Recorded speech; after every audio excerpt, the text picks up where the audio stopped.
Did you know that we eat thousands of bits of plastics every year? Yes, these tiny bits of plastic scientists call the microplastics are everywhere.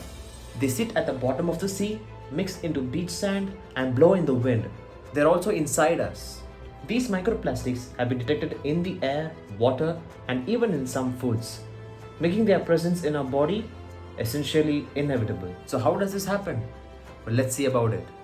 The plastic we throw away once it enters the environment breaks down in the sun, waves, and winds into much smaller pieces.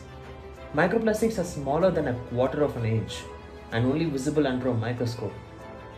The biggest sources of human exposure to microplastics likely come from airborne dust, drinking water, including treated tap water and bottled water, and also the seafood. So, what happens when this plastic enters into our body? Does it hit our bloodstream? Does it sink in our gut? Or it just simply passes away from our body? Scientists aren't still quite sure about the amount of microplastics a body can tolerate or how much it can affect our body. When researchers looked at the impact of eating seafood contaminated with the microplastics, they too found the accumulated plastic could damage our immune system and upsets our gut balance. Microplastics are now considered an emerging food safety concern, but scientists really don't have all the answers yet.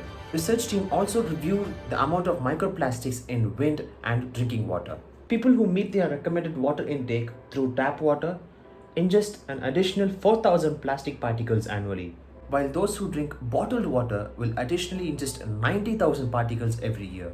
Even though we consume these microplastics, our body is likely flushes out all these microplastics through bodily functions. If you're worried about the microplastic exposure, well, 100,000 particles does sound like a lot, but you're not alone. We should reduce the use of food products, which is sealed with layers of plastic bags, and reduce drinking from packaged water bottles. Don't throw any plastic products near beaches and any other water bodies, and don't burn it in public. Please help clean up a beach or support policies that limit the plastic pollution. Let's save our planet.